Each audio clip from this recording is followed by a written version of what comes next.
Hello, everyone. Sorry about the little wait here. And it is time for episode 6 of House of the Dragon.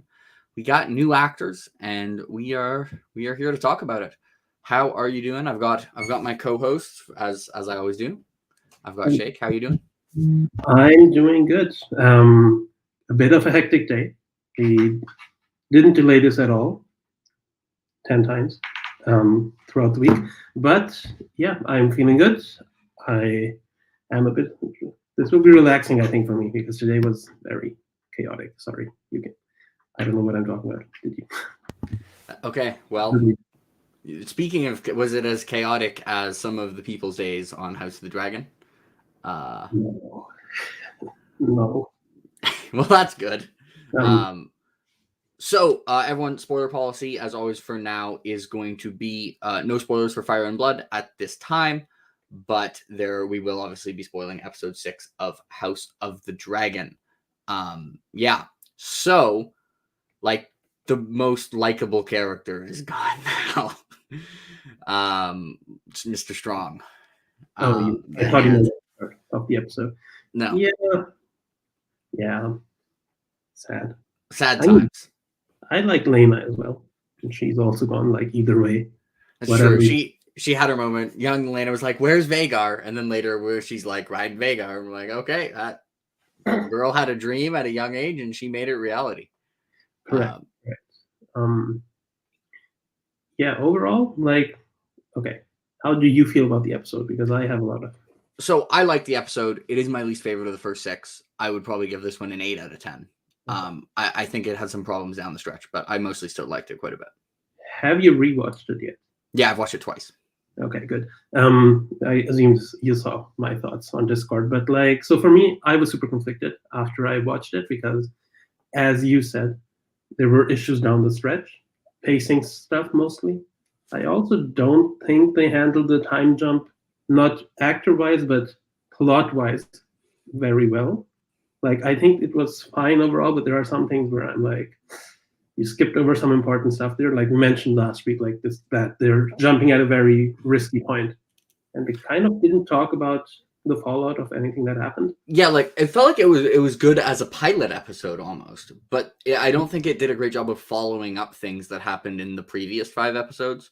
Where it kind of feels like this is what they wanted to be the pilot, and then they were just like, well, no one's going to know what's going on. So then we've had like 5 episodes of backstory, and I think it did really good at like starting the story of what the rest of the show is going to be. But I think it did drop the ball a couple times on like following up on what the first 5 episodes did. What's up, Mike? Mike, the tour. Yeah, it's weird. Like it almost felt like they filmed this first before the other 5 episodes, and we're like, okay. But even then, it doesn't make sense to end episode 5 there. If you know. Anyway, like we can get into the specifics later on. But so for me, when I went out of it because I also thought that at the end they had like 2 climaxes where I was okay, you're rushing stuff now. So I came out of it being like, well, I liked a lot of the episode, but I had major issues with it. Then I rewatched it, and I realized I actually like 90% of the episode. Like I think like 90% of it is almost perfect. Yeah, it's a good episode. I wouldn't go that far. I think you might have liked it a little more than me. It would I definitely like the other 5 a little bit more. I still think it's a good episode of television. But I think it's a good episode of television just because of how good some of the stuff is. But I thought this was one of the first episode where I'm like, I feel like there's some pretty distinct flaws, other than I guess 3, but I thought 3 had higher highs. It was just stuff that. That's fair. Yeah, I don't know how I would rank it still, to be honest. Like, I think it was easily my least favorite after first watch. I might rank it above 2 now, maybe above 4. I really like 2. Haters. I need to rewatch 2, actually. I think 2 is the only one I didn't rewatch. So, I don't know. Anyway, but yeah, let's go into specifics because I think there's like a lot of small things. Like, what do you want to talk about first? The time jump or? I guess we can go like chronologically-ish through the episode and start with. I will say, like, I think the new Rhaenyra actor killed it. Definitely, like, you can tell it's someone who's matured. Like, it feels like this is someone who's 10 years older and doesn't have. Shut up, Kyle. Terrible. Be more No. like Mike, who says yo. Anyway, so I it felt like someone who's 10 years older, who there are some aspects of that, like Rhaenyra had some serious like first world of Westeros problems going on, and she's kind of realized like okay, and got behind some of that, and she definitely felt matured, and I thought the actor did a really good job. Mm. Allison was, and obviously like one thing, Allison, like they have not made amends, obviously, like you can see in the 10 years they've just kind of like Allison's still pissed. Yeah, I wonder like how those 10 years look like day to day. Like it doesn't seem like a very nice way to live probably for 10 years. Um, but yeah, I do you think the switch with Allison was a bit sudden? I don't know if it was sudden. Like, I mean, I think the kind of like the climax of episode 5 was Allison kind of being like starting to do that, be like more like this, and being like, I'm kind of starting to be hostile towards Rhaenyra, basically. And then it's just kind of gotten worse over 10 years. So I think Allison being good stuff, Mike, by the way. Um, I thought Allison being like very cold towards Rhaenyra fit. And obviously, like both characters have changed a lot, and it does like there's always two aspects to a time skip, and I think it's hard to nail both. And aspect one is making it feel like that much time has happened, and I thought they did do that with Rhaenyra and Allison really well. Like it feels like 10 years of stuff has happened between them. Um, but the other part of a time skip is you don't want to feel like the stuff you missed in the time skip was like really as important or more important than the stuff we got. And I Mm. felt like there was a lot of stuff in the time skip. I'm like, I feel like we could have got some of this.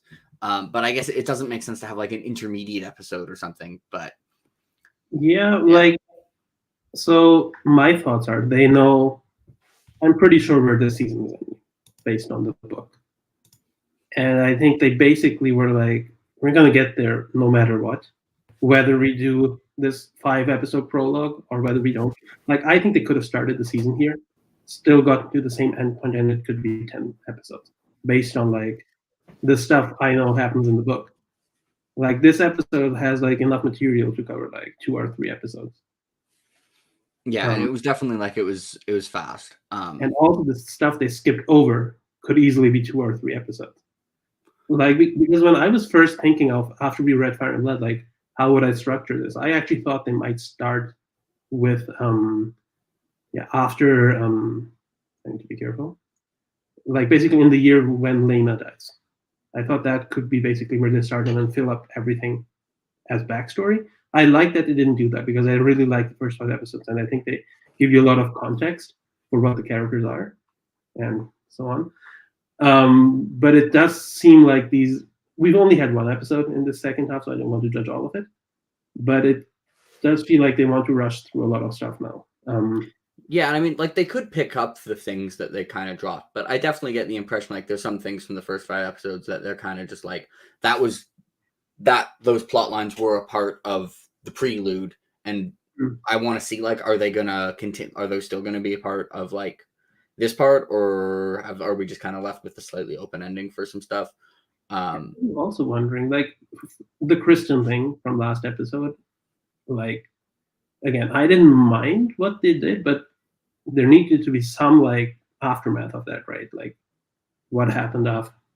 What happened? Yeah, it would have been nice. Like, I'm assuming what probably happened is Kristen was probably just like. But the thing is, like, the only thing Kristen could say is that he thought Joffrey was like a danger to Rhaenyra, and because then he'd get away with murdering him. But then, then Laenor should be like even more upset with him because Laenor knows that's like not true. Although maybe like Laenor could be like thinking like maybe Joffrey actually was jealous of like Rhaenyra and wasn't okay with this relationship thing. Like I feel like there is a way you can make that make sense in hindsight. Mm-hmm. Um and it is kind of the thing where I'm kind of like, I guess there's a plausible through line, so I'll just assume that happened.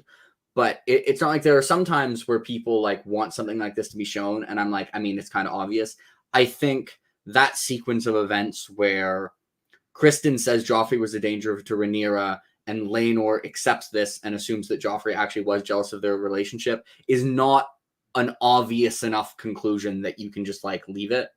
Yeah, I mean, I don't know. Like you for sure can't leave it. I'm kind of wondering why they're doing it like this. Again, they might catch this later in the next episode or something. Like this episode already had enough stuff without like trying to explain what happened previously. So they might like through dialogue or something give us context clues as to what happened. Like and I mean, it's also true. Lenore and Kristen didn't interact in this. Like, they might have a rivalry that we just didn't see, right? Exactly. Like the weird thing for me is like that so the way these relationships should have developed is basically that Kristen and Rhaenyra have clearly drifted apart. Like Kristen is super mad at Rhaenyra. So Yeah. my question is, so Alicent knows about Kristen and Rhaenyra. Does Rhaenyra know that information is out? Because Kristen is very obviously close to Alicent now. Like that's one question I have. The other question is, if Rhaenyra and Kristen mutually are kind of against each other now, why is Kristen allowed to train Rhaenyra's sons? And like he's obviously not treating her sons well. Like the way he picks up Jacaerys and is like, "You fight with Aegon, like come over here." Yeah, and then like during the fight, he was giving instructions to Aegon and not to. And I'm assuming this has been happening, right? Like, and like again, Viserys is just sitting there and watching. Like, hey, yeah, which Viserys is useless. That's in character. Him being Viserys being like, this is going well as it's actually going terribly. Like that's in character for Viserys. But you do kind of have a point, like in terms of surely there's like a Master of Arms in King's Landing, and it's not like the Kingsguard. I feel like it's a full-time job. Yeah. Maybe it's just they're like, for convenience we have a Kingsguard. Person can guard the people and be the Master of Arms, but it absolutely could just be the case where Kristen is Master of Arms because he's a named character, and whoever the Master of Arms is wasn't a named character. I mean, I don't even mind that because Kristen is basically the best fighter in the universe right now. True. Maybe Kristen, Harwin, Rip, and Daemon. But we saw Kristen beat Daemon. So theoretically speaking, well, to be fair, I mean, he outjousted Daemon, and then Daemon outfought him, and then Kristen sucker punched him. Okay. In book canon, we know that Kristen is better than Daemon. Let's say it like that. Okay. But in any case, like he's at least one of the top tier fighters, right? So it makes sense that you'd want your kids to be trained by the guy, rather than some Master of Arms that has never. Kyle, is Breakbones? Is this your new Balon Swan for Fire and Blood? Or are you going to be like, no, he's exactly 4% as cool as Balon Swan? Well, I don't know this Balon Swan thing actually. Fake Song of Ice and Fire fan here. Kyle, I'm going to need the write-up on why Balon Swan is the greatest character in fiction, so I can put it on the screen for Sheikh. Okay. I'm looking forward to that. Like, is it a Kyle thing or is it an actual thing? No, it's a Kyle thing. Kyle, like, I once saw a question in an AMA for an author, and I was like, that sounds like something Kyle would ask, and the username was Balon Swan based. So I forget what it is, but his Reddit username is Balon Swan based. That's how much he likes Balon Swan. Okay, that's interesting. I'd like to hear that. And yes, Kristen. So Mike says that Kristen did beat Harwin in the tournament. And it's good that you mentioned that. So quickly, I'm just wondering, I'm trying to figure out why they don't talk about what happened to Kristen. And I wonder if it's just because in the books there are no consequences, but in the books it makes sense. And in the show it doesn't make sense. Because in the books, what happens is that, number one, Kristen is in a higher position. He's the... Can I say that? Never mind. Is it a spoiler? It's a spoiler. Anyway, it doesn't matter. Kristen kills Joffrey in the tournament. So it's like he has plausible deniability that it wasn't like on purpose that he killed Joffrey of all people. And also he didn't kill him on the spot. Like Joffrey was being treated for like 6 days or something and then died. He also, in that same thing as Mike says, beat Harwin and he broke Harwin's collarbones apparently, after which Mushroom calls Harwin Broken Bones, which I'm sad that we didn't get that name. Because Mushroom was in episode 5 as well. That's the real through line they dropped. They brought Mushroom, and then we didn't see him in episode 5. I don't like him in Fire and Blood, but I want him in the show, damn it. They're actually using a lot of Mushroom lines, like a lot of stuff that Mushroom apparently like the Alicent line to Laenor. Like it's just a really good line, so it would be weird not to use it. But that is a mushroom thing. I'm sure Kyle will love that. But yeah, so I'm wondering, like, since in the books there doesn't really need to be any consequence of it. Like I was arguing last week. What's happening? I was just like wanted to see what this looked like, but it's terrible. Sorry. So I was arguing last week that you can argue away what Kristen did by the fact that he's a Kingsguard, right? Like he's basically in one of the highest positions in the realm. Like who in that room, a regular guard isn't going to stop him or arrest him. Like a regular like city watch guy can't just arrest a Kingsguard. So the only person that in that room that could actually arrest him is either a royal or it's the Lord Commander of the Kingsguard. Yeah. But I will say, like, for Kristen being like the Master of Arms because he's like the best fighter, that's like generally the Master of Arms is someone who's good at like teaching people who are beginners, which that's kind of like being like, I want to learn chess. I want to go get Magnus Carlsen as my teacher. It's like, yeah, okay, he's the best chess player, but like he's not the best teacher, which Kristen might also be a good teacher, but like we can see he's an extremely biased teacher. So like it probably is weird, but it's also something that like Viserys might have just ordered, like because Viserys is oblivious. I mean, I would do it with Cerys. I'm like, but why does Rhaenyra and why does Laenor allow it? Like, well, I mean, I'm at Rhaenyra was just like, hey, can we get someone else? And Viserys was just like, no, he's a good Kingsguard. Yeah, I guess Rhaenyra maybe is like, let's not. Because then Viserys is like, wait, why is it a problem? Yeah, that's correct. he wouldn't say that probably. Like, excuse me. Yeah, do you have a problem with the Knight of the Kingsguard that was chosen by you? What could possibly that killed the? Oh my god, that's so weird. So Laenor has a huge problem with Kristen. Like that's obvious that he killed his best friend. Is like the official term that he would use in that case. So at least Laenor should have an issue. Rhaenyra, I understand. I agree. I love that scene. I'm just saying that they skipped some stuff that's like you can be like, okay, why did you skip that stuff? And also another thing, like if we ignore the Kristen thing, whatever. So I rewatched this with some roommates a few days ago, and they thought Viserys died last episode. Like one of them at least thought Viserys died last episode because they obviously went for the dramatic ending with it seeming like he died. Yeah. And he just started laughing when Viserys walked in. And I also, the first time I watched it, I was like, oh my god, they're just ignoring the fact that this guy almost died last episode and he's just walking in. He's missing an entire arm now. He is missing an entire arm, but he's alive, and Maester Melos is dead. So we have a different Maester. That's probably why he's in better health. That's the theory. Maester conspiracy. Yes, it's actually your Maester conspiracy because one Maester was killing him and the other was not. Oh yeah, it's mine. Where like the Maesters are all like have different motives, and one was going all we do a little Maester conspiracy, and the other was like, no, I'm a doctor, I can't not heal someone. Terrible. Yes. Anyway, so we started this off with like actors. I liked both of them. I don't know why people are like one of them is better. I think both of them were really good for their characters. I get that. So I think both feel like different characters, and I think that comes because they treated them like different characters. Like the young versions and the older versions weren't. I don't know if they weren't allowed to talk to each other, but they were discouraged to discuss stuff with each other, so they don't influence like each other's performances.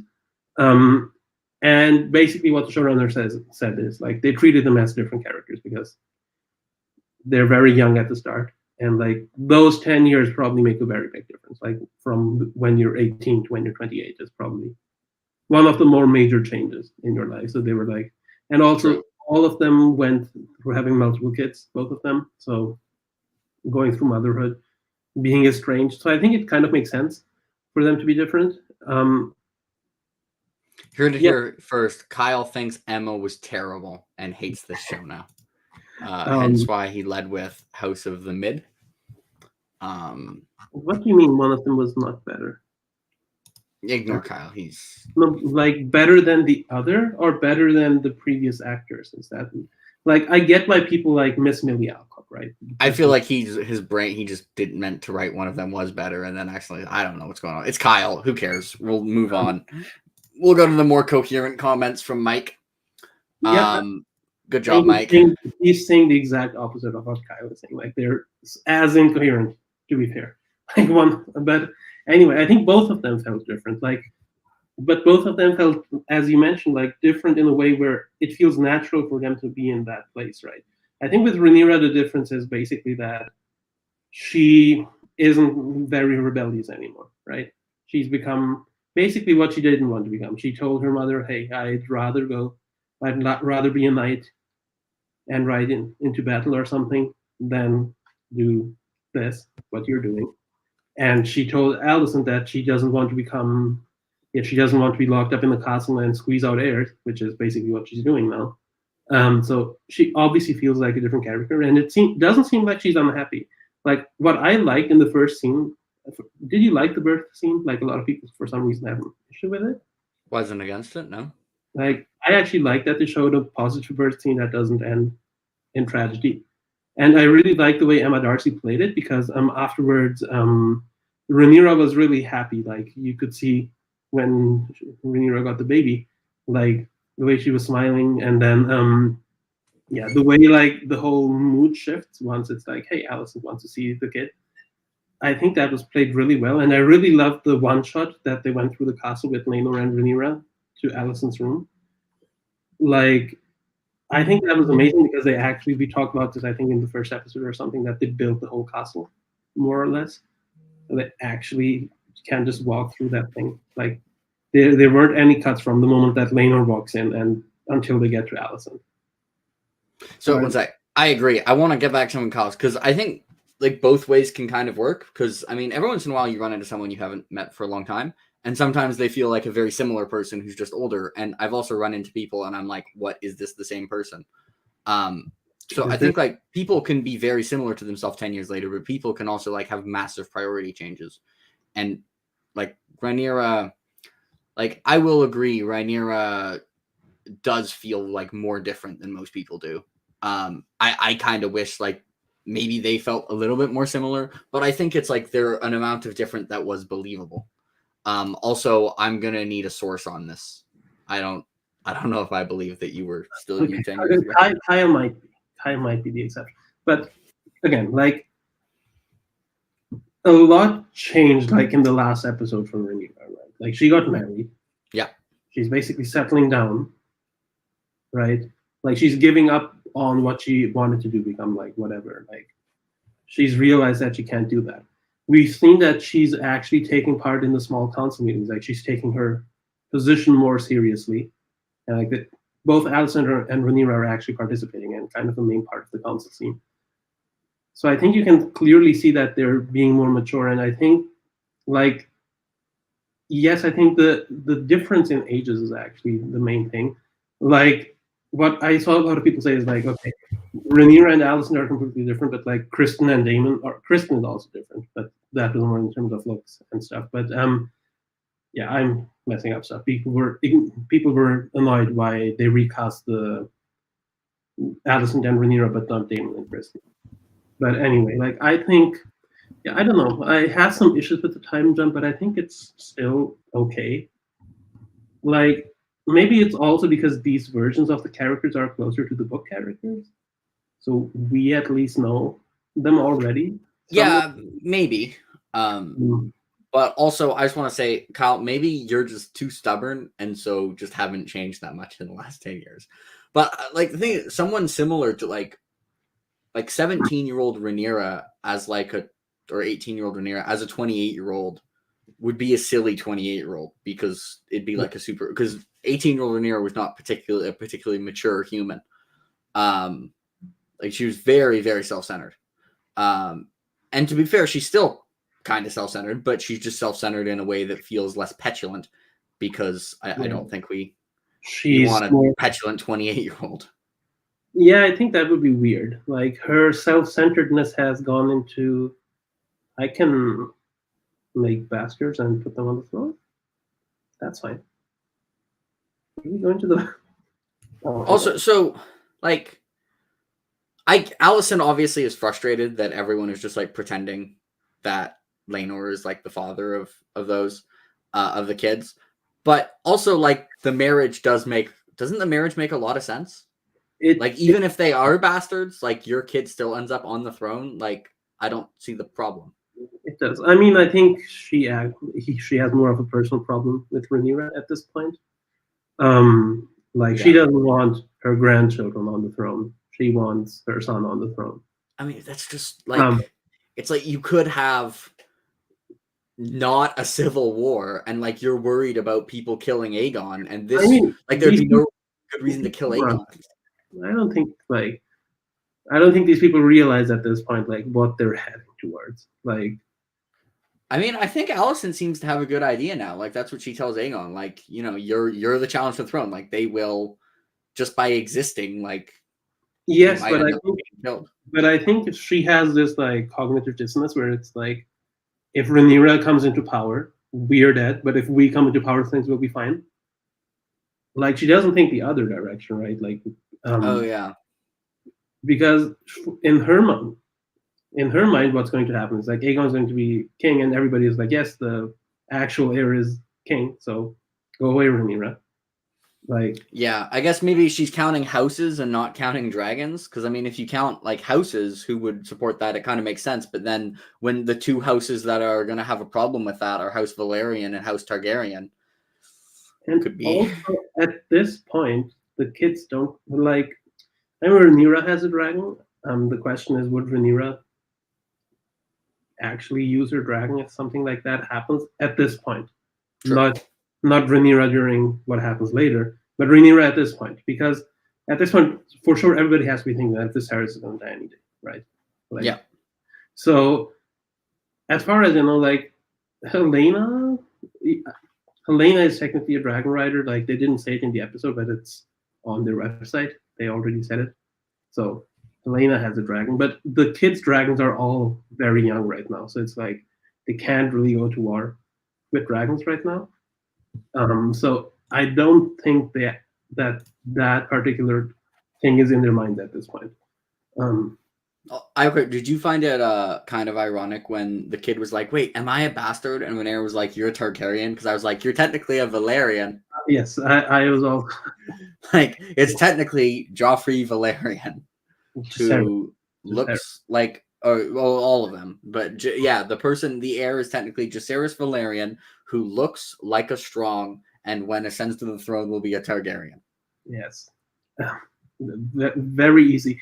I was listening to a podcast where people were trying to figure out like how Allison's kids and how Rhaenyra's kids are related. Like it's actually not that hard. They're like half uncles or something. But it's funny if you start like thinking about, okay, how are Daemon's kids related to Rhaenyra's kids? Because Daemon is married to his niece, second degree niece. Oh yeah, well, I mean, the kids aren't actually Valerians. Is the problem here? Yeah, but I'm just saying, like, you can, if you go into the family dynamics, it's going to get interesting. Everyone gets used. I agree. I think as I said, my issue with the time jump isn't the actors, but I'm in a weird position because I have been watching promo material with these actors for months. Like, I was okay with the time jump before it ever happened. So yeah, I'm fine with the time jump. I think the episode just kind of has pacing issues, and I'm fine with the actors. I actually thought all the actors I was pretty happy with. I was more just felt like some threads had just been dropped. Yes, and then we haven't mentioned. I do think like we can go to that now. The Laena death scene, like. Okay. I don't know how much, like, it's a pretty weird thing to do, to be like, well, no, I'll if we do this thing that might save the kid and will kill me, I'm going to not do that. And instead I'm going to have Vhagar burn me, because that's a dragon rider's death, being burned by a dragon. Yeah, like, I don't think that makes a lot of sense. Like, okay, their reasoning for not doing that, they didn't want another child with that, which I mean, I get it. but also I don't come up with something that actually makes sense. Like Isn't in the book like the kid just is stillborn and Lena is just like has complications and is dying after the fact, and then decides to like try and go for a dragon and dies walking. Yes, Like yes, that's what happens. it's and the thing that it's just weird for Lena to be like, if I'm going down, I'm taking my unborn child with me. Like, yeah, I mean, who thinks I that? don't. You can like make a lot of arguments with that. Like we saw, like she was she, yeah, she was in episode 1 already. She saw that like what happened to Emma's child. Like maybe that's True. something. I mean, yeah, she could be Yeah. like, the last time this happened, and Damon could be thinking the same thing, like the kid died anyways. But it seems weird to like guarantee it, to be like, I agree. Like I don't. So again, I have the issue. I think the scene itself is awesome. The scene itself, the context of the scene is what annoys me. yeah, because like the scene like Vagar being reluctant was great. Okay, can we talk? Vagar was sick. Like Wait. Vagar looks so cool. Like he looks both badass, but he also like he looks old. He looks like he's 300. Like Yeah. Should we properly gender the dragons? oh, sorry. Yeah, Vagar's a she. I forget what gender the dragons are.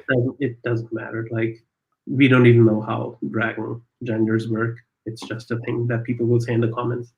That's true. Okay. Yeah, Vagar is a she. Anyways, Vagar is cool. She looks so interesting. Like I love that all the dragons look different. Like yeah, because Vagar looks like very old and really terrifying. Where I'm like, when they had a close up on her face, I was like, oh, don't burn me. Like I don't know. I think like she looks like she should look, right? Like yeah. I've seen a lot of artwork of Vagar, especially in this time period where she doesn't look that old. I like what they did. The saggy chin or whatever. Like, but what I want is I want to see Prime Vagar in the Conquest and see like how she looked and how it deteriorated. Prime Balerion, the Black Dread. Yeah, that for sure. No, but I was like, I'm really interested to see now how dragons age. I'm actually really looking forward to see Cyrax again, because Cyrax will also probably have aged quite a bit now. Caraxes, do you think Caraxes got bigger or anything? I don't know. Caraxes, I like Caraxes as well because he's got like the really long neck and like Caraxes is probably my favorite design because they like took a thing from the book that he's called the Bloodworm and just made it. Yeah, where he's like all like sinew. Anyway, yeah. And I also like Vermax, the small dragon that we saw. Oh yeah, like who was like it was like good boy Vermax. Yeah, like it looks cute and it looks terrifying, and I'm like, yeah, it's perfect. Also, I like the correct writing of like how old is I can't get the Rhaenyra's kids keep track. It's Jace, Luke, and then Joffrey. Jace, what? Sorry. Jace, Luke, Joffrey. Okay, I like how Jace, who, however old he is, he should be excited about the dragon burning things. I like when he's like, "Can I say it? Like, I want to say it."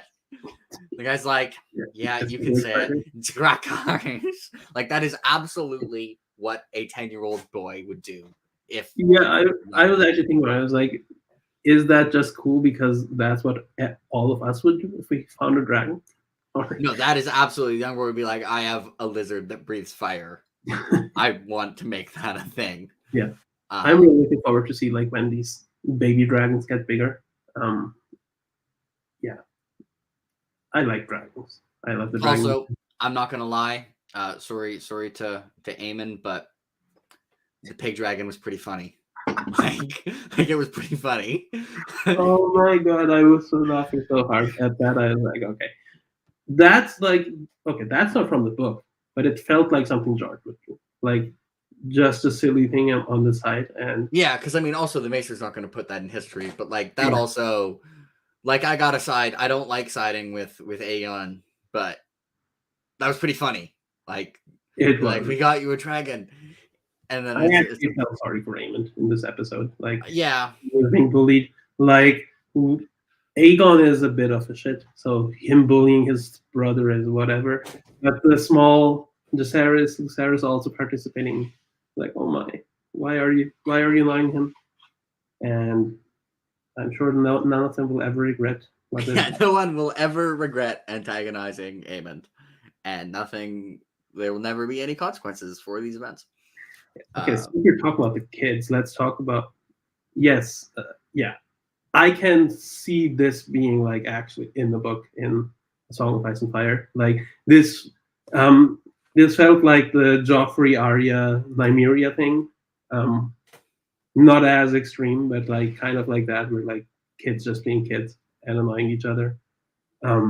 Or in the books, okay, I need to be careful not to go too far into this tangent, but there is this thing where the Stark kids go into the crypts. Like I think Rob takes the small kids into the crypts, and then John is wearing like a weird ghost costume and is like scaring them, like that kind of stuff. I can see this literally being there, and I'm actually wondering from which perspective he would write this, from Aemond's or from anyway. Let's not go there. Let's talk about Helena. Who do you remember Helena from the? You'll have to close one eye. You'll have to close one eye. Can't talk about that right now. I don't remember Helena that much from the books. Yeah, I mean, she was a bit of a non-character in the books, and again, they are fleshing out these characters, and I love what they're doing. Like, I think that choice has a lot of potential down the line if they make it consistent. Like, this is a pretty severe choice that they're making. Actually, one sec. I have a question. There are 5 people here. 5 people. Have any of you not read Fire and Blood? Mike, have you read Fire and Blood? We need answers, Mike. I know Kyle has. I don't know if Kyle's still here. But I feel like we can talk about Helena. I feel like we can go for that comment. I want to go into spoilers. Okay, read it. All right. If you haven't read it... Oh, I don't have a banner. I didn't plan ahead as well as you. Can I just like... Yeah, you can just write something. Create banner. Spoilers. For Fire and Blood. Fire. Oh, gotta use that. Not the word end. Add banner. Haha. Okay. Good. All right. Okay. Yeah. So they're making Helena a dreamer, it seems like. Yes. Which I think is really cool. I agree. And I'm absolutely for. Which is probably, I don't think that's in the book, right? Like, because how would the Maester know that? No, I don't think it's in the book that Viserys is a dreamer either. It is not. Yeah. Anyway, I like that choice. And especially like these small choices are going to be like so cool in hindsight, because when you rewatch this, like you'll be like, oh my god, like what we already had. People who rewatch this later will have. Yeah, I had to try and not like. I had to play it, hold my poker face when that line. Oh, that's yeah. I rewatched this like with my roommates. As I said, we were like 4 people. I sometimes have to like just cover my face. I've got practice for not spoiling poker face. I don't have a poker face when I play poker, but I have a poker face when things are spoiled. And people ask me questions about books or like things come in the show and I know what's going on. I got my. Yeah, but I think this is really cool. Like they're doing a lot of like small stuff. Like they mentioned the Bracken and the Blackwood thing again, which again references something from an earlier episode. Wait, what? Like also like they put Harwin in like a few of the earlier episodes, right? Like to just okay, Harwin and Rhaenyra, there is a thing there. So oh yeah, Harwin. We haven't talked about Harwin. So Harwin, I don't know how I feel about like you just introduce him and then kill him. It's like okay, I don't know how much I care about this guy, but I thought he sold like secretly being the father really well. Like the actor, I thought did a really good job at that. I'm saying I think 90% of this episode is perfect because we didn't need any like okay, we needed a clue. I'm just so can I put the banner on top? That would be helpful. I don't think so. That's not very helpful. Can make a ticker out of it, I think. But whatever. Anyway, what was I saying? Yeah, so Harwin, I think one of the things, right? Like so they mentioned that like the kid is probably not Laenor's, right? So that idea is planted in our minds. But then just from the way Rhaenyra and Harwin look at each other, you get it. Yeah. Like we watched some reaction videos and like again, because I was watching it with 3 people, they were like, Oh, Kristen Cole is the father of the Yeah, children. same thing. I was like, oh, is Kristen there? But then they run into And Harwin. the It's like, moment oh, okay. they walk in, and like when he gives Rhaenyra an arm when she's sitting down, he's like, oh, maybe that's the father.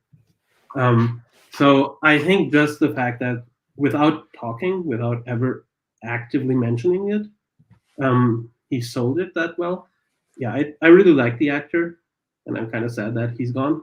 That's why I think like it, I think this his death scene would have been so sad if we had him like for 3-4 episodes, and they actually built the Rhaenyra Harwin relationship.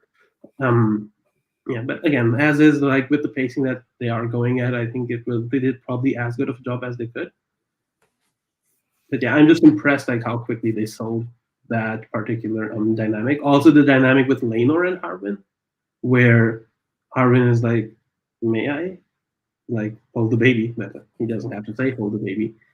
And then when Laenor just leaves Harwin, and there's just a slight nod where they're like, oh, Also, we know I what's will happening. say, like, for the Dance of the Dragons was Viserys' fault. Like, you can see it this episode. Viserys, he has never been more oblivious I than was he was in thinking, this I episode. was like, Jake went on this whole tirade last week about Okay, I still think defending. it's unfair to put him as a fully bottom tier king and be like, the dance is his fault. I said, like, if Alicent was just like, yeah, sure, that sounds like a reasonable marriage, we're good.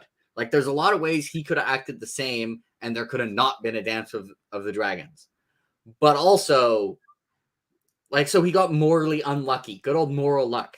I've got a class on this right now. Resultant luck, everyone, or circumstantial luck. Probably circumstantial luck. Probably a bit of both. But yeah, like there are a lot of ways he could have acted the same and not gotten the Dance of the Dragons, and then he acted exactly the same and just ruled a bunch of peace and prosperity. And people would be like, well, I mean, you didn't do anything that good, but you didn't mess up. But Allison's holding a grudge on Rhaenyra and just like, no, I'm not willing to do this to stop civil war. I want Aegon specifically of my children to be the monarch. How hard did you laugh when he said, oh, yeah, we're still in spoilers, right? Yeah. How hard did you laugh when he said that, like, the boy has his father's nose? I was, yeah. um, and again, Olivia Cook's look just in that moment, like the look of like just wow, this guy was just so good. And even later, like when Lionel is leaving, um, like the look of disgust in her face, like I pick up on that stuff, and that's why I think like there's so much conveyed with just small things, like you don't have to say stuff.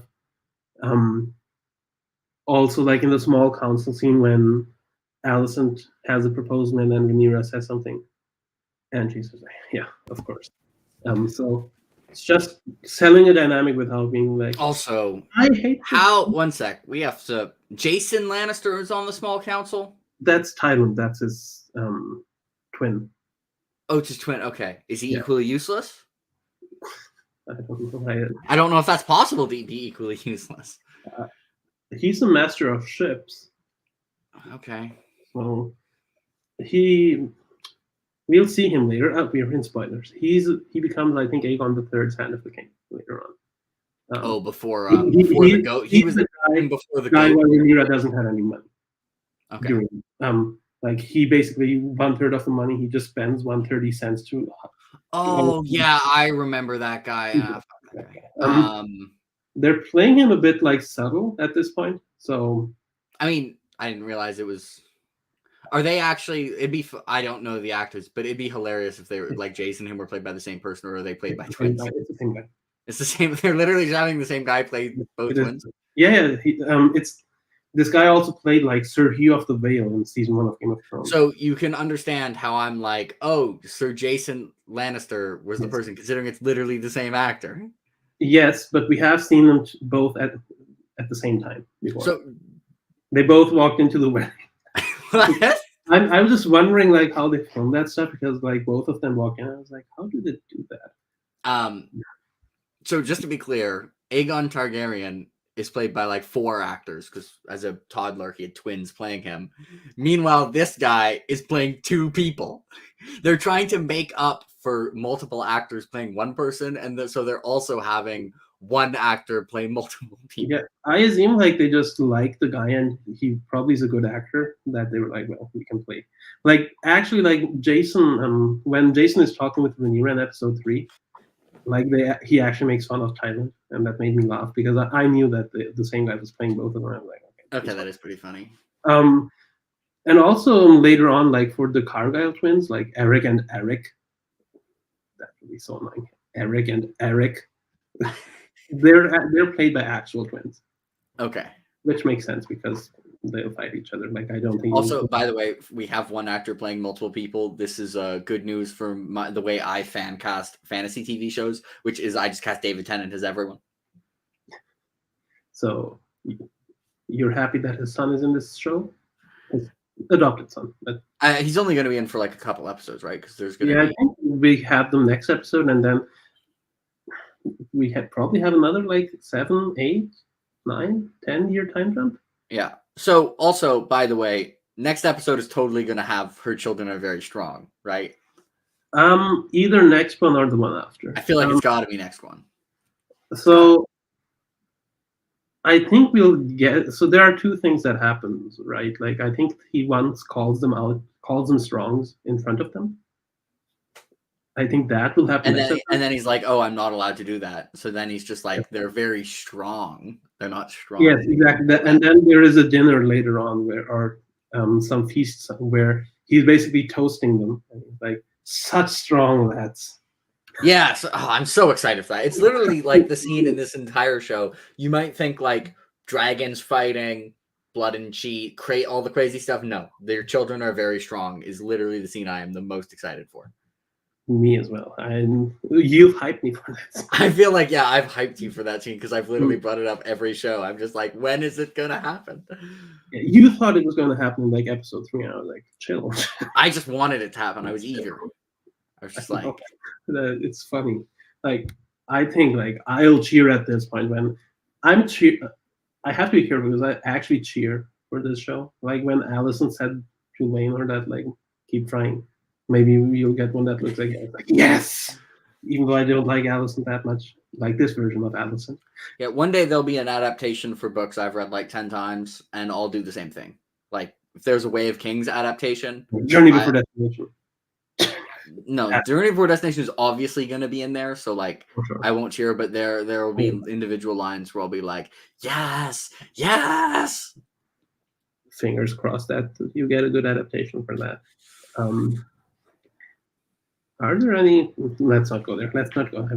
That's not going to Mistborn. Yeah, we've been there too much. What was the theory? Who's an Allomancer? What dragon almost burned Aemond? Downstairs, you mean? I don't know. I think Dreamfire should be in the dragon pit right now, but Dreamfire is Helena's dragon, so I don't think he would try to claim her. It might be Vermithor, but Vermithor would never do anything. Like, he's a good boy. So Vermithor and Silverwing are supposed to be on Dragonstone at this point, but they can change that, right? So. Like after Harrison, although them being available for the Blacks is kind of important for the balance of the war, so I feel like they're probably on Dragonstone. Yeah. Also, isn't Vermithor bronze? Like it's hard to tell like what color that dragon was because it was all dark. It was dark colored though. But it was dark. Like Vhagar is green, and like at night she looked just black. Okay, but Caraxes doesn't look black. Like, but anyways. Vermithor is one of the lightest colored dragons. That was not Vermithor. I'll stand by it. Vermithor is like, I don't think it's Vermithor, but I'm just like, because it was a big dragon, I think Dreamfire is the only possibility of a dragon that's in King's Landing and is that big. But also it could be Dreamfire because she looks like Daenerys' dragons, and that dragon looked very close to Daenerys' dragons. But also Dreamfire is supposed to be blue. Also, going back, is Kristen mad at Rhaenyra for like having multiple bastard children, or is Kristen mad at Rhaenyra for not running away with him and abandoning her life? That one. That's so unreasonable. Again, I laughed so hard when he was just, what did he say? She's like relentless and whatever, and then she's a spider who who sucks her prayed right in. Yeah. Yeah. It was like even Allison was like, dude, calm down. like, dude, like, yeah, she didn't do anything that bad to you. Like, you chill. It's like, oh my god. Again, Kristen, that's you've why fallen so far. I'm I so liked you. annoyed. I'm so annoyed at this episode because I feel like this would be my favorite episode if they handled the time jump a bit better, and if they just ended with Lena's death. I would probably And also made Lena's death maybe make more sense. Maybe.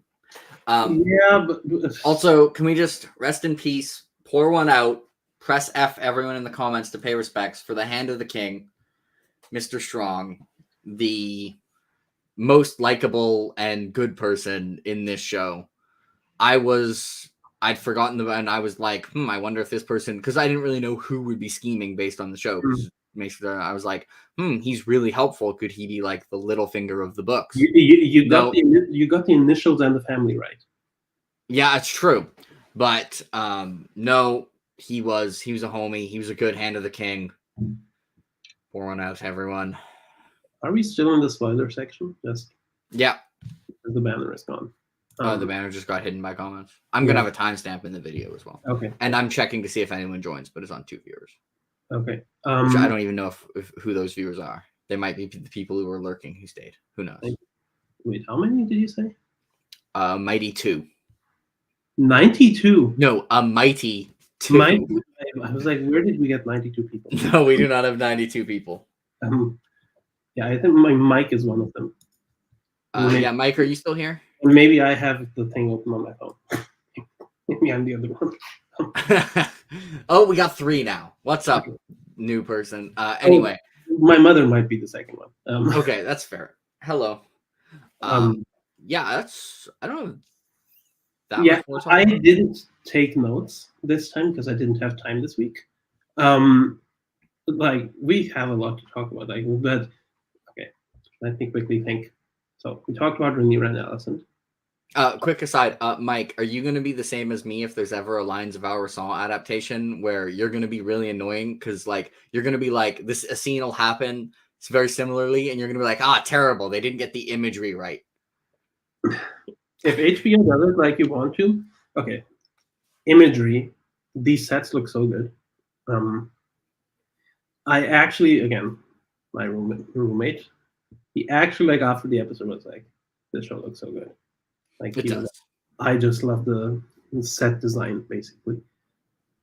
Like, the way they built the castle, like, I just love it. We haven't talked about Daemon. Daemon's become a nerd. He's like, he's not violent anymore. He's like, he's put down the sword.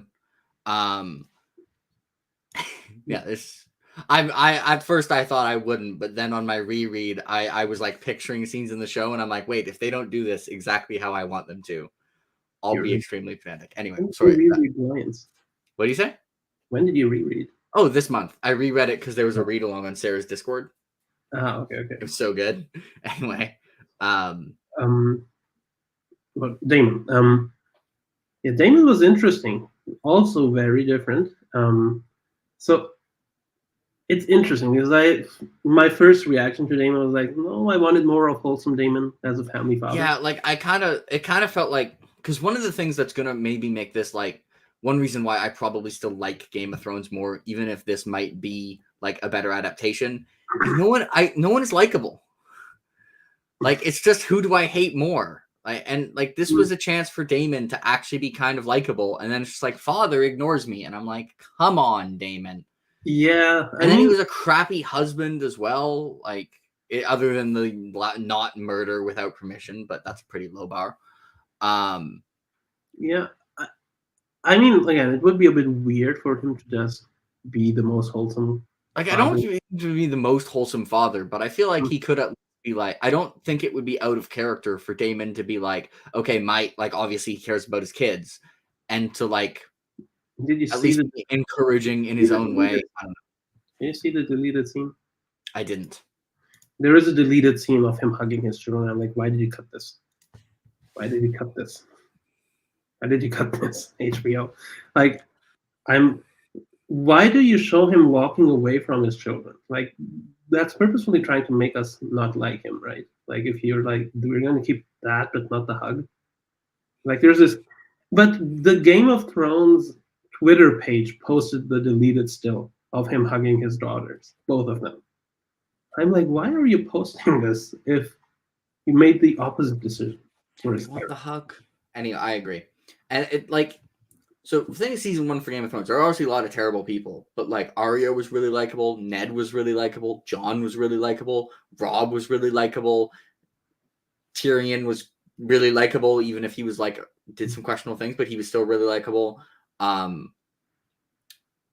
Who's actually like I don't know who am I rooting for? Like I still really like the show, but I would like to be able to and I know like you can't because everyone was terrible, but like So I want the someone to. thing is, right now, not everybody is terrible, I would say. Like, we know what's going to happen. So we're going into this like with a different mindset.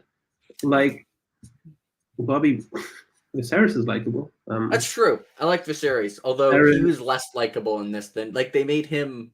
He's become less likable. I was kind of waiting, like I was hoping that they would kind of make because Viserys in the first 5 episodes was a lot more likable he was in the books, and hmm, this felt a lot more like Fire and Blood Viserys, yes, which this I feels. feel like is a downgrade because House of the Dragon Viserys was a lot more compelling than Fire and Hmm, Blood Viserys, and I was like, oh, this is showing like that Viserys was kind of unreliable. Like he obviously had his flaws and was kind of an idiot, but like, hmm. and I actually felt like Viserys was less interesting in this episode. Like I there was think also that he is no longer the focus. Like, they clearly shifted focus to Alicent and Rhaenyra, which true. the episode is called "The Princess and the Queen," so it makes sense. But also, like in the small council scene, it almost feels like Alicent is in charge now. Yeah. I Which mean, Allison literally, like, Viserys was like, hey, we should marry people. And Allison overruled him. And, like, yeah, Viserys could be like, wait, like, I'm their parent and the king as well, right? Like, and she said like, you can do that when I'm cold in my grave. Like, she's went pretty far, and she said that in public. and yeah, and he's the king. And he's also Helena's father. Like, I don't get how he can't just. I don't get why Rhaenyra can't just go to Viserys and be like, we should do this marriage. Like, he's Yeah, the but king. I think the like this is basically Viserys trying to appease both of them, like not to be like make Yeah. one of them mad or anything. Which yeah, that's book Viserys. But I think we're basically seeing this decline in him, where he's like just happy to be live out his years now because he has his grandkids, he has his kids. He's like, okay, I did what I wanted to do. I don't want to think about this shit anymore. Let's chill. Okay. Sometimes you get a chestnut horse from. But he played that so well. Like he played that so well with like it almost felt like he actually believed what he was saying. I'm like, and again, Allison was like, okay, were you there? Did you Yeah, see? Allison was like, I mean, it probably just had a chestnut, like horse was like the dad. Like, this is proving my point. Like, And also, I like that they said chestnut and silver stallion because that's actually the colors. Like, it's all Viserys for sure made that thing up, right? Like, yeah, even the, that probably wasn't actually even the color of the hair is the same in the metaphor. true. One thing I really loved, okay, the Valyria model is growing. Like, they're making progress of that thing. Did you hear the name of the guy who was helping him with the model? I didn't. This was another cheer moment for me because he was like, "We'll continue this afternoon, Eddard." I was like, "What? Did I hear right?" It's like, oh, One scene I want to mention that kind of showed how Allison was like so much more active in her scheming is when she was talking with Laylis Strong, Laris. Laris Strong, and like her maid Gimmon, and she was just like, not now. Like, I feel like younger Allison would kind of be like, oh, would just wait and for the Yeah, person and would talk about something else, but she was just like, no, not now. and also both of them are very trained. Like, they stop immediately when the door opens. Yeah, yeah. So yeah, Allison has definitely like embraced the scheming. Mm. And obviously, Laris is terrible. And Like Laris So, is full blown like a psychopath. Like, and let- one thing I want to compliment the through line theme of the episode of making practical decisions versus being like decisions based on love, like that did manage to tie that in a number of times in various ways, and I thought that was good and really well done. I agree, and I was talking about this yesterday again with my roommates, where we were talking basically about like why does I've only seen 2 episodes of Rings of Power, but I have a roommate who likes Rings of Power, so we were kind of discussing it, and I was basically making that exact point that House of the Dragon actually each episode has a reason to exist as an episode because it has a thematic connection throughout. Like this episode was what you said, but it was also all about parentage and children, right? Like we start with the birthing scene, we end with Laris's monologue. The monologue was so good as well. Like Man, I that love dude sucks. That dude is like actually like fully evil Littlefinger, not just like scheming, dummy Littlefinger. I saw people comparing him to book Euron, not show Euron, book Euron. Because cutting out tongues of his underlings, killing his family without any scruples, and being like, whatever. Like, it didn't even feel like he had any feelings towards them, right? Like, it was just like, well, love is for losers, basically. Better to not. I don't really get what made him side with Alicent, though. I don't. I think he's manipulating Alicent. Like, okay, I don't. Yeah, I'm because curious to end up seeing like what his end game is. He set this up last week, right? Where he's basically, when Otto left, I think he was just basically, okay, this person can be manipulated. Like I'll strap my horse to her and make sure that she's gonna be in charge or something. Was his end game just like to be the leader of House Strong? Because I guess now he's the Lord of Harrenhal, right? I don't know what his. I don't think we're supposed to know what his end game. But I guess like he did gain, like he moved up from that move because he's the Lord of Harrenhal now. Like he's Lord of Harrenhal, which is not the best position to be in. But he basically has forced Alicent into a position where she owes him. Also, Alicent was just like, I didn't want to. Like, you'll reward me when the time is right. Yeah, and then obviously there's the theory that he's cheese, right? There is, which is like it could happen where like Alicent actually is like, no, that was horrible. I didn't want that, and like punishes him, and then he's just kind of like, okay, you're gonna do that. Like it's not like he has emotions that would stop him from betraying Alicent. Like I don't know. It's unclear whether he's just like hitching on the Alicent wagon and like trying to make it rise to benefit himself, or whether he actually like likes Alicent. But I think it's purely practical. So I don't know what's going to go on with him. I hope they have an answer for that. I don't want this to end like Littlefinger and Varys, where it's like, let's just kill this guy. Without ever explaining what they were doing. Yeah. Do you think he's cheese? What do you think of the odds of that? I hadn't heard this theory until like last week. So I'm not sure because I can't really judge what he does because he's also the guy who, when Rhaenyra takes over, he saves Aegon and smuggles him out of the city. So, like, at least if the book is to be trusted, he's that guy. So I'm like, is he playing both sides? Like, what exactly is his game, right? Like, I don't know. I can see him being cheated. Have you seen the warging theory? No, I haven't. So there's a theory because how strong is the First Man house? So they're ancient. Yeah. So and we've been seeing all these rats, right? And we thought that the rats were like symbolism for the maesters, but they've overdone if it's just symbolism. Yeah, it's like the overdoing. Right? Oh, that he's warging into the rats, and that's how he's getting like information. And like cheese is a rat catcher.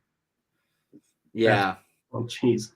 So yeah, those would be compatible. He could be warging the rats and cheese. And we haven't seen him actually have like a spy network or anything, right? We only see him like listening himself. It's true. And we see these rats in like random places. Like maybe there is a thing there. I don't know if I believe it. That's plausible. Like there was a video today on YouTube. I didn't see it, but like the thumbnail said like the 3-eyed rat. Anyway, I hope he's not just like, I hope his motivation isn't just being a psychopath and he actually like he Yeah, has some aim. yeah. Again, I think it's super intriguing what they're doing, but I hope they have an answer. Yeah. For what they're doing. Like, if it's not just let's make something cool happen. Yeah, and again, like I think the through line of the children thing was really good. Pacing, we talked about the pacing was a bit like I don't like that they did the Lena and Harwin thing in the same episode, even though that thematically makes sense, right? Killing Rhaenyra's lover and killing Daemon's lover at the same time, and both died by fire. So there is a thematic connection, but I feel like when Lena died, the episode kind of peaked, and then it felt weird to have like 10 more minutes after that. Yeah. Like it felt like they wanted to push like 2 episode endings into one, where it's like, okay, we don't have. Yeah. So yeah, it's weird. So since we're in spoiler section, what do you think? Where does the season end? I think it probably ends with Aegon declaring himself king. I think it ends like with the chapter ends with like and then it ends with like Viserys dying and then the dragons dance and Aegon's coup. I think it ends with Aegon being actually maybe it ends like how episode 1 ended with like Rhaenyra, everyone swearing their oaths. I could see like the final episode ending with everyone swearing their oaths to Aegon, because not all you get the contrast of like, okay, what do these oaths really mean? Like these people clearly like will just go against it if it's convenient. I really like that idea. I think they're ending it with Storm's End because I think they want to show the big dragon fight. Yeah, that's also totally possible. So I think they're kind of forcing, because if they're ending with Aegon being crowned, there's no way to rush this, right? Because you have 5 episodes to like. There isn't a lot that happens. Like there is a lot that happens, but all of that is going to happen next episode. Yeah, I think Viserys is probably going to die end of episode 8 or start of episode 9. And I actually 10 episodes. It's 10. Oh, I thought it was 8. No. Okay, yeah. With 8, it would make sense what you're saying. Oh, yeah. Sorry. Yeah, I thought it was 8, so I was thinking 2 more episodes. No. Yeah, I could see I bet a episode will end with like a mirrored coronation scene. But yeah, you're right. It won't be the last one because not enough stuff. Do you know the episode titles? Like, probably not. No, I don't. Next episode is called Driftmark. Okay. Which is Lena's funeral and the one I seen. Yeah. I think the one after that is called Lord of the Tides, which I think is going to be Corlys's family being like, these kids are bastards. Can we please keep our castle for us and not give them to bastards? And probably Cyrex eating Corlys's brother. Episode 9 is called The Green Council. So I think Aegon is going to be crowned at the end of episode 9. And episode 10 is called The Black Queen. So I think episode 10 is probably going to start with Rhaenyra getting the news that Aegon has been crowned. Yeah, like I think for sure at the end of the season, like people will be aware that like, okay, the plot of the next season is the civil war between Aegon and Rhaenyra. Yes, but I think they're basically forcing, or not forcing, they have that end scene in mind that they want Vhagar killing Luke, right? Like Vhagar and Aemon versus Luke and Arax is the thing that they want to show. So now they're kind of like, okay, how do we pace this to get there? Yeah, that's possible. You're probably right. I thought it was 8 episodes, so that was my opinion. But for 10 episodes, that makes more sense. That's the thing. Like, if they had ended with Aegon's coronation, they could have given this stuff more time. Yeah. Anyway. Yeah. I mean, we have to take it as it is. I like the episode overall. It probably is the one that has the most issues, for sure. But it also, I don't know. I actually I've seen it 3 times. 4 times. I've seen it 3 or 4 times. I don't even remember. So yeah, I think it gets better on each rewatch because you just start noticing small things that they're doing. I liked it about the same both times because I noticed more good things, but also I was like these things might annoy me, and then I was on rewatch. I was like, no, they definitely annoy me. Yeah, I think for me, I was just like I accepted the stuff that annoyed me and then rewatched it and was able to appreciate the other stuff more. Yeah, but I'm still really hyped for the next episode. Like Driftmark, one I seen. Oh my god, that will. Yeah, if this is a week episode for a show, it's a pretty good show. Yes, I would probably still give this a 9. Overall, I do have big issues with it, but I think I don't want to dock more than 1 point. Yeah, I don't think I can give it a 9. I'd give it like an 8. That Yeah. isn't that close to. That's like a pretty, like, not a strong or a weak 8. Just like if I was doing decimals, it'd be like an 8.2. I think it's a strong 8. Anyway, ignoring the joke. Yeah, I missed it. Okay, that was good. That is a pretty good place to wrap up episode. He thinks it's very strong, but I think it's a Valerian 8. Because I've had a black 8 and a silver 8. No, I took it too far, and I'm sorry. A green 8. But yes, there's all really good, Mike. Sorry for the lack of notes on my part. Yeah, they're all good and not 10s. We don't give out 10s easily in this. Yeah, I hope we. I don't know. I'm not going to predict. I think next episode could be a 10. Like if I've thought that about every episode, though.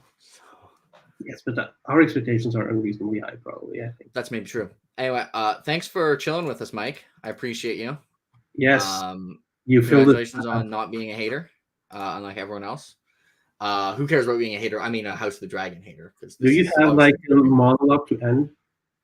Like, do I have a monologue to end? No, I usually make it up as I go along and then say what are everyone. What are X? A folly, a futility, and I don't remember the sets. Oh, I don't have a monologue about how like love is a mistake. No, I don't have one of those. Okay. Be nice to your parents and nice to your children. Don't be a dick. Yeah. There was a guy on Jimmy's stream yesterday and I was like, I want to send the Laris monologue to my parents, and he was just like, what? No. Hey, mom and dad, if you're watching this, no, you're cool. Good stuff. Good parenting. Yeah. Anyway, we'll see you next week. I promise I won't burn you alive, parents. Or anyone else, actually. I won't burn anyone alive. I promise. Thank you. Also, this just went up to 2 viewers, which means someone joined to me saying, I promise I won't burn anyone alive. And we are wrapping things up, person who just joined. But thanks for joining. Anyways, so see you next week. Bye, everyone.